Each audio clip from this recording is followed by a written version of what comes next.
तैयारी। जो दर्शक हमारे साथ अभी जुड़े हैं उनकी जानकारी के लिए बता देते हैं कि इस शो में हम देते हैं आज के बाजार का ब्यौरा और करवाते हैं आपकी एडवांस में कल के बाजार की तैयारी। मार्केट के दिग्गज एक्सपर्ट हमारे साथ होते हैं, हमारे साथ जुड़ते हैं दर्शक भी, जिनके सवालों पर एक्सपर्ट भरोसेमंद सलाह देते हैं। याद रखिए, सवाल पूछना कैसे है वो आप जान लीजिए। करना कुछ नहीं है, यूट्यूब पर जाइए और कॉमेंट बॉक्स में अपना सवाल भेज दीजिए। अपने शहर का नाम लिखिए, किस स्टॉक पे आपका सवाल है ये बताइए, कितनी क्वांटिटी में आपने शेयर लिए हुए हैं इसकी जानकारी दीजिए, और आपका नजरिया क्या है, शॉर्ट टर्म का या लॉन्ग टर्म का, ये जरूर बताइए। जो सवाल आज आप पूछेंगे उसका जवाब कल दिया जाएगा, और जो सवाल आपने पिछले दिनों यानी मंगलवार को पूछे थे उसका जवाब आज की चर्चा में हम देने वाले हैं। तो जिन लोगों ने कल सवाल पूछे थे वो ध्यान से इस शो को आखिर तक देखें, और जिन्होंने नए सवाल पूछने हैं वो भी शो को आखिर तक देखें और अपने सवाल हमें पोस्ट करें यूट्यूब पर। चलिए, अब इन सबके बीच में परिचय करा दूं। हमारे साथ विमेन फ्रॉम मोतीलाल ओसवाल स्नेहा पोद्दार जी चर्चा में जुड़ रही हैं। स्नेहा, बहुत बहुत स्वागत। और हमारे साथ technical analyst, vice president research, JM financial service से तेजस शाह साहब जुड़ रहे हैं। तेजस, आपका भी बहुत बहुत स्वागत। मैं बारी बारी से आप दोनों के पास आऊंगा, लेकिन बाजार में जो आज की चाल रही है वो देख लें। रिकवरी जो है वो साफ तौर पर नजर आई है। इसे शानदार रिकवरी कहा जाएगा कि एटलीस्ट 26,000 के पास पहुंचने की कोशिश तो निफ्टी ने की। हालांकि बैंक निफ्टी ने तो हरे निशान में क्लोजिंग ली, तो ज्यादा जो बेहतर रिकवरी रही वो बैंक निफ्टी में रही। 59,350, 59,000 से लेके 59,350 तक का स्तर जो है वो छुआ बैंक निफ्टी ने। अच्छी रिकवरी 300-350 अंकों की, और बढ़िया रिकवरी कही जाएगी जिस तरह के बाजार में प्रेशर देखने को मिल रहा था। अगर हम बात करें खासतौर पे मिड कैप स्टॉक्स की, तो लाल निशान में ही बंद हुए। लगभग 1% की गिरावट निफ्टी मिड कैप में 60,315 के स्तर पे, लगभग 600 अंकों की गिरावट यहां रही। स्मॉल कैप की बात करें तो यहां पर भी लाल निशान में ही कारोबार हुआ। लगभग आधे % से ज्यादा की गिरावट 17,650 के पास बंद हुआ। 127 अंकों की गिरावट यहां पर हमें देखने को मिली। विप्रो निफ्टी का टॉप गेनर बना और लगभग 2% चढ़कर बंद हुआ विप्रो। इसके अलावा टीसीएस की बात करें तो यहां भी 1.5% की तेजी रही। ओवरऑल ऑटो पॉकेट में खरीदारी रही। आप देखिए, इन्फोसिस, टेक महिंद्रा सभी बेहतर चले। इसके अलावा अगर देखें आईसीआईसीआई बैंक, हिंडाल्को जैसे स्टॉक्स ने भी आज निफ्टी के गेनर्स की लिस्ट में जगह बनाई। दबाव कहां रहा, निफ्टी के टॉप लूजर की लिस्ट आपके सामने लाते हैं। मैक्स हेल्थ केयर आज लगभग 3% टूटकर निफ्टी का टॉप लूजर बना। अडानी एंटरप्राइजेज में 2.25% की गिरावट रही। बीईएल, टाटा कंज्यूमर, इसके अलावा श्रीराम फाइनेंस और एमएनएम, ये जो तमाम स्टॉक रहे यहां पर भी गिरावट देखने को मिली। एडवांस डिक्लाइन रेशियो काफी खराब था। 923 शेयर ऐसे थे कि जो कि हरे निशान में रहे, बाकी 1992 शेयर ऐसे थे जो कि लाल निशान में नजर आए। अब सबसे पहले तेजस, मैं आपके पास आऊंगा। रिकवरी तो हुई है, लेकिन इस रिकवरी के आधार पर जब कल लोग बाजार में उतरे तो उन्हें किन किन लेवल्स का ध्यान रखना होगा? गुड आफ्टरनून प्रशांत जी और सभी दर्शकों और पैनलिस्ट को मेरा नमस्कार। निफ्टी की हम बात करें तो निफ्टी ने एक नया ऑल टाइम हाई का स्तर छुआ था रिसेंटली, और उसके वजह से ऊपरी स्तरों से हमने हल्की सी मुनाफा वसूली देखी। वो तो लाजमी था कि ऑल टाइम हाई के लेवल पे थोड़ी सी प्रॉफिट बुकिंग आ सकती है। बट अगर लेवल्स की बात करें तो निफ्टी में जो सपोर्ट है वो 26,000 का साइकोलॉजिकल सपोर्ट है। आज निफ्टी ने वहां पे ही बंद दिया है, और पोजिशनल सपोर्ट जोन है निफ्टी का वो 25,700 से लेके 25,800 के बीच में है, जहां पे निफ्टी की 50 डे एक्सपोनेंशियल मूविंग एवरेज है। तो ये दोनों एक अहम स्तर है। जब तक होल्ड करता है, हमें लग रहा है कि ahead of RBI policy bye on dips की रणनीति रखनी चाहिए। हमें लग रहा है आने वाले वीक तक निफ्टी फिर से अपना जो नया ऑल टाइम हाई का स्तर था वो फिर से छू सकता है। तो यहाँ से कोई डिप आता है तो खरीदारी करके चलिए। बैंक निफ्टी की बात करें तो बैंक निफ्टी का स्ट्रक्चर काफी शानदार है एज कंपेयर टू निफ्टी। आज भी हमने अच्छी खासी रिकवरी देखी in bank Nifty from the support level of 58,900 to 59,000 level. हमें लग रहा है कल भी एक फॉलोअप बाइंग आ सकता है बैंक निफ्टी में ahead of the RBI policy. तो ऊपर में हमें लग रहा है कि बैंक निफ्टी फिर से जो इसका 60,000 और 60,100 का भी जो रीसेंट स्विंग हाई है वो आने वाले दिनों में छू सकता है। तो निफ्टी और बैंक निफ्टी पर यह रणनीति आपको मिलती हुई। स्नेहा जी, मैं आपके पास आना चाहूंगा। जो बैंकिंग और फाइनेंशियल स्पेस काफ़ी बेहतर नज़र आ रहा था और लगातार आप सभी इस पर बुलिश थे, उसमें आज पीएसयू खेमे में थोड़ी सी निराशा ज़रूर नज़र आई, लेकिन उसके बावजूद एक तरह का जो पोटेंशियल था और तमाम मोर्चों पर जिस तरह से आप सभी का एक लॉन्ग टर्म व्यू बहुत ही बुलिश था, उसमें देखा हमने कि कितनी शानदार रिकवरी बैंक निफ्टी में नज़र आई और कहीं ना कहीं उसमें बेनिफिशियरी दिग्गज भी रहे। तो अब यहाँ से लोगों को यही लग रहा होगा कि जो आज का करेक्शन था ये केवल रिकॉर्ड हाई से नीचे आने वाला करेक्शन था या थोड़ा सा कंसर्न अब बन रहा है। आप बताइए, NBFCs, banking, financial, BFSI segment को कैसे देख रहे हैं आप? Good afternoon Prashant ji. सो बीएफएसआई स्पेस पे अभी भी हमारी व्यू पॉजिटिव ही है एंड ये जो एक हमने स्ट्रॉन्ग रैली देखी थी इस ओवरऑल स्पेस में, तो उसके बाद ये प्रॉफिट बुकिंग जाहिर था कि इसमें विटनेस होना ही था, बट वापस ये जो बाउंस बैक किया है ये एक्चुअली स्ट्रेंथ दर्शाता है ओवरऑल सेक्टर का, बिकॉज वैल्यूएशन इतने शार्प रैली के बाद भी वैल्यूएशंस काफी कंफर्टेबल है और जो ओवरऑल बिजनेस है यहाँ से रिवाइव होती हुई नजर आती, तो जो कंज्यूमर डिमांड में एक जो पॉजिटिविटी नजर आ रही है स्पेशली पोस्ट जीएसटी रैशनलाइजेशन, वो ओवरऑल क्रेडिट ग्रोथ को यहाँ से एक पुश देगी एंड वही बैंक्स एनबीएफसीज के ओवरऑल प्रॉफिटेबिलिटी में बढ़ोतरी करेगी। डेफिनेटली अगर आरबीआई रेट कट करती है फ्राइडे को तो उसका एक थोड़ा सा निम पे प्रेशर पड़ेगा बैंक्स के लिए, बट एनबीएफसीज के लिए at the same time credit cost further lower होगी। तो ओवरऑल अगर हम देखें तो एसेट क्वालिटी बहुत अच्छी है, वैल्यूएशंस बहुत कंफर्टेबल है और यहाँ से क्रेडिट ग्रोथ वापस डबल डिजिट बाउंस होने की संभावना है। सो ये अगर बीच बीच में प्रॉफिट बुकिंग इस सेक्टर में देखने को मिलता है तो वो एज अ अपॉर्चुनिटी यूज करना चाहिए इस सेक्टर में लॉन्ग टर्म पर्सपेक्टिव से अक्यूमुलेट करने के लिए। चलिए, तो ये है राय आपको मिलती हुई बीएफएसआई सेगमेंट पे। अब आपके सवालों को शामिल करते हैं। अशोक कुमार जी का सवाल यूट्यूब पर आया है और इनका सवाल टाटा स्टील पे है। टाटा स्टील इन्होंने 35 शेयर लिए हुए हैं और इनकी बाइंग प्राइस जो है टाटा स्टील में वो है 167 की। तो टाटा स्टील को अगर हम फिलहाल देखें तो इनके भाव, मतलब ये हाल फिलहाल की इनकी खरीदारी है 167 के लेवल पे ही है।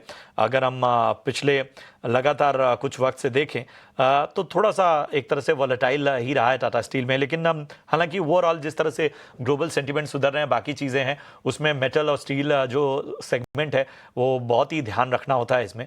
बताएं तेजस, टाटा स्टील पर क्या राय बन रही है? 167 की बाइंग है।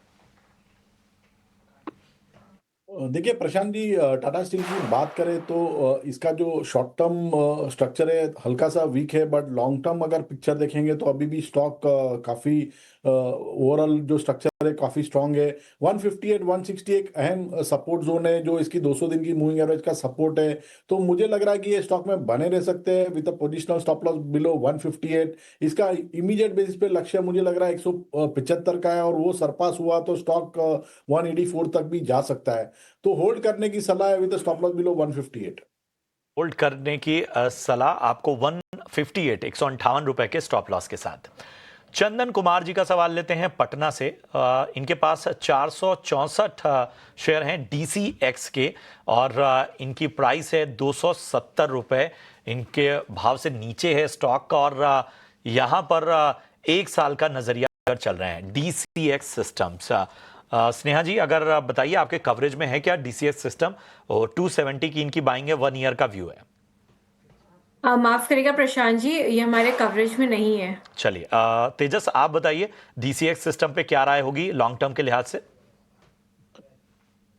देखिए लॉन्ग टर्म के हिसाब से देखेंगे तो चार्ट स्ट्रक्चर काफी वीक है, स्टॉक एक अंडर परफॉर्मर रहा है और लगातार ये स्टॉक में हमने 360 के लेवल से एक गिरावट देखी है। स्टॉक काफी ओवरसोल्ड है on a daily on weekly chart, so एक पुल बैक रैली आ सकती है मेरे हिसाब से। अगर ये स्टॉक में अगर कोई पुल बैक रैली आती है और स्टॉक 205 से लेके 210 तक जाता है तो वहां पे एग्जिट करना चाहिए। ठीक है, तो यहाँ पर जो है वो आपको विशेष रणनीति तेजस ने सुझाई। शरद कश्यप का सवाल लेते हैं, मुंबई से इन्होंने सवाल पूछा है। अशोक लेलैंड है इनके पास, 150 शेयर हैं, 143 के भाव, 143 के भाव पे इन्होंने लिया है और यहाँ पर जो है मुनाफे पे हैं। तो बताएं स्नेहा जी, अशोक लेलैंड 143 अच्छी लेवल पे बाइंग की है इन्होंने, कितना समय और देना चाहिए? देखिए अशोक लेलैंड को होल्ड करना चाहिए बिकॉज़ जो सीवी साइकिल है वो टर्न अराउंड हो रही है तो डेफिनेटली अशोक लेलैंड उसमें बेनिफिट करेगी एंड प्लस अगर आप देखेंगे तो कंपनी काफ़ी न्यू लॉन्चेस भी कर रही है दोनों ही medium and heavy commercial vehicles में लाइट कमर्शियल व्हीकल्स में और बस सेगमेंट में भी जो कि लार्जली इनकी ईवी बस सेगमेंट है तो ऑल इन ऑल जो न्यू लॉन्चेस है वो भी ग्रोथ को ड्राइव करेंगे एंड इनकी जो साइकिल जो टर्न अराउंड हो रही है वो भी कंपनी को बेनिफिट करेगी plus at the same time company ने अपने बिजनेस मॉडल को थोड़ा डाइवर्सिफाई किया था away from the auto segment and वो डिफेंस में भी उन्होंने एंट्री ली थी जो कि एक अच्छा डिफेंस सेगमेंट इनकी काफ़ी अच्छी परफॉर्म कर रही है तो दोनों ही सेगमेंट काफ़ी प्रॉमिसिंग लग रहा है और क्योंकि सीवी साइकिल अभी जस्ट टर्न अराउंड ही हुई तो आगे वाले समय में काफी अच्छा और करना चाहिए तो मेरी सलाह रहेगी कि आप पार्शियल प्रॉफिट बुकिंग कर ले या जस्ट प्रॉफिट इसमें से निकाल ले और बाकी इसे होल्ड करके रखिए होल्ड करके चलने की आपको सलाह यहां पर अशोक लेलैंड में। लक्ष्मी नारायण जी का सवाल लेते हैं, गुजरात से इन्होंने सवाल पूछा है। 600 शेयर हैं साउथ इंडियन बैंक के 34 यानी 34 रुपए के भाव पे और यहां पर इनको फायदा होता हुआ और यहां पर तेजस बताइए क्या राय होगी। मैं यही कहूंगा साउथ इंडियन बैंक में जिस लेवल पे इन्होंने बाइंग की है बड़े ही भाग्यशाली रहे हैं कि इन्होंने बड़े interesting, otherwise south Indian bank में जितने सवाल हमारे पास आते हैं वो ज्यादातर लोग ऊपरी स्तरों पर ही फंस कर और निकलने के मौके खोज रहे हैं।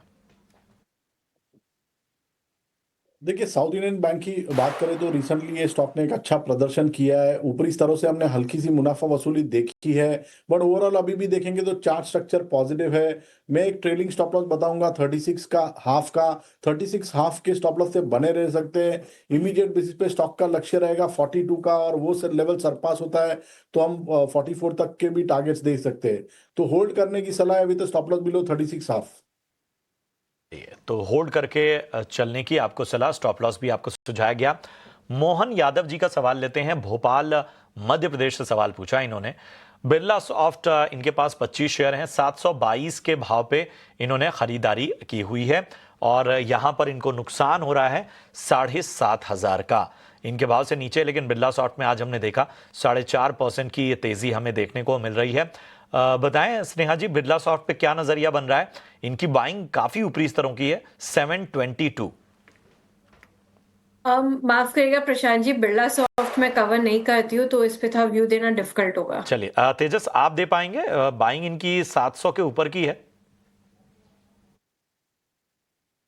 देखिए इनकी बाइंग लेवल तो काफी ऊपरी स्तरों से है लेकिन अभी स्टॉक ने एक आज फ्रेश ब्रेकआउट दिया है और उसने जो 200 दिन की इसकी जो मूविंग एवरेज है उसको भी सरपास कर दिया है। तो ओवरऑल स्ट्रक्चर थोड़ा पॉजिटिव है। अगर इनके पास एडिशनल फंड है तो मेरे हिसाब से थोड़ा सा एवरेज कर सकते हैं एक माइनर डिप पे with a positional stop loss below 380।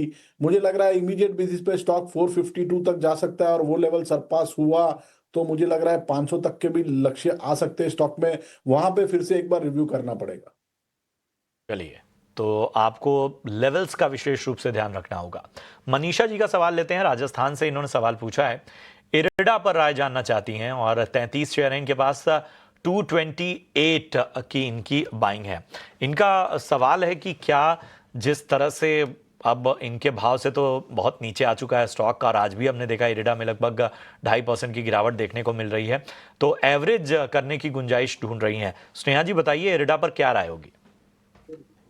IRDA पे मैं एवरेज करने की सलाह नहीं दूंगी बिकॉज जो ओवरऑल जो पावर सेक्टर है उसमें काफ़ी सेक्टोरल लेवल पे काफ़ी चैलेंजेस चल रहे हैं तो स्पेशली रिन्यूएबल एनर्जी में सप्लाई काफ़ी है बट क्योंकि ग्रिड लेवल पे काफ़ी कंजेशन है तो उसके कारण जो ओवरऑल रिन्यूएबल एनर्जी स्पेस है वहाँ पे आप एक देखेंगे कि काफ़ी सेंटिमेंट्स खराब हो रखे हैं एंड ये टाइम माने एक ये लंबा प्रोसेस है गवर्नमेंट इस ग्रिड लेवल के कंजेशन को इम्प्रूव करने की कोशिश डेफिनेटली करेगी, बट इनमें कुछ साल के इन्वेस्टमेंट्स जाएंगे तो तब तक जो पावर जनरेट हो रही है उनके कंजम्पशन को लेके थोड़ा सा क्वेश्चन मार्क उठ रहा है। तो कहीं ना कहीं ये मिसमैच के कारण कभी ना कभी numbers overall power generating companies के लिए खराब हो सकते हैं। तो इरडा जो कि केवल रिन्यूएबल एनर्जी सेगमेंट को ही केटर करती है टुवर्ड्स लेंडिंग, तो वहां पे शायद थोड़ी सी सॉफ्टनेस नमनेस देखने को मिल सकती है। तो मेरे अनलेस एंड अनटिल आपकी बहुत लंबी व्यू है, आप 3 से 5 साल का व्यू लेके चल रहे हैं, तो इस लेवल पे एवरेज आउट करिए। बट अगर शॉर्ट टर्म नजरिया 1 साल का व्यू है तो मेरे ख्याल से एवरेज आउट नहीं करके इसमें से निकल जाना बेहतर रहेगा। एवरेज करने की सलाह नहीं, आपको कहीं ना कहीं किसी उछाल पर निकल जाना ही बेहतर होगा। इतने ही सवालों को हम शामिल कर पाएंगे, लेकिन आप अपने सवाल YouTube पर पोस्ट कीजिए, कल उन सवालों के जवाब दिए जाएंगे। फिलहाल बढ़ते हैं आगे और लेकर आते हैं VIP शेयर्स।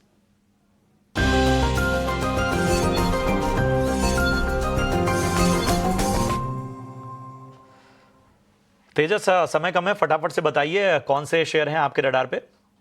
तो प्रशांत जी, आज का मेरा पहला शेयर है Asian paint limited. Asian paint में रिसेंटली हमने वीकली चार्ट पे एक ब्रेकआउट देखा है और पोलन फ्लैग का पैटर्न का बुलिश ब्रेकआउट हुआ है। तो ये स्टॉक में आप डिप में खरीदारी कर सकते हैं with a positional stop loss below 2690। इसका पहला लक्ष्य रहेगा 3200 का और दूसरा लक्ष्य रहेगा 3400 का। और दूसरा जो स्टॉक मैंने चुना है वो है हिंद कॉपर। हिंद कॉपर की हम बात करें तो ये स्टॉक भी काफी अच्छा प्रदर्शन दिखा इन द रिसेंट टाइम, और ऊपरी स्तरों से हमने एक माइनर करेक्शन देखा था, बट रिसेंटली अगर देखेंगे तो करेक्शन ऑलमोस्ट खत्म हो चुका है। 20 दिन और 50 दिन की मूविंग एवरेज का सपोर्ट लेके स्टॉक ने अच्छी खासी स्ट्रेंथ दिखाई है। तो ये स्टॉक में भी करंट भाव पे डिप में खरीदारी की जा सकती है विद स्टॉप लॉस बिलो 319। इसका पहला लक्ष्य रहेगा 355 का और दूसरा लक्ष्य रहेगा 365 का। पेंट्स पसंद आता हुआ तेजस को। स्नेहा जी, फटाफट से बताइए अपनी कॉल। मेरी पहली पिक है बायोकॉन। तो बायोकॉन के काफी न्यू लॉन्चेस लाइंड अप है और कंपनी मार्केट शेयर भी गेन कर रही है अक्रॉस ज्योग्राफीज। प्लस इनकी जो डेट है वो भी काफी कुछ कंपनी राइट ऑफ कर देगी by the start of next year.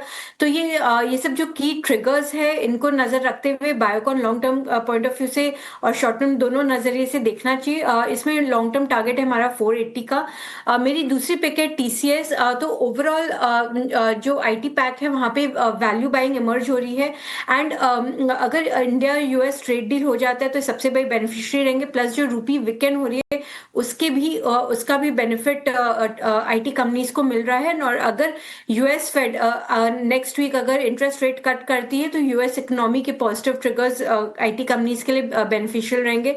तो TCS देख सकते हैं with a target price of 4400। ठीक है, तो यहाँ पर TCS और बायोकॉन पसंद आता हुआ स्नेहा को। शुक्रिया करेंगे स्नेहा जी, बहुत बहुत धन्यवाद तेजस आपका भी चर्चा में जुड़ने के लिए। बहरहाल कल की तैयारी में इतना ही, दीजिए इजाजत, लेकिन आप देखते रहिए ET नाउ स्वदेश। नमस्कार।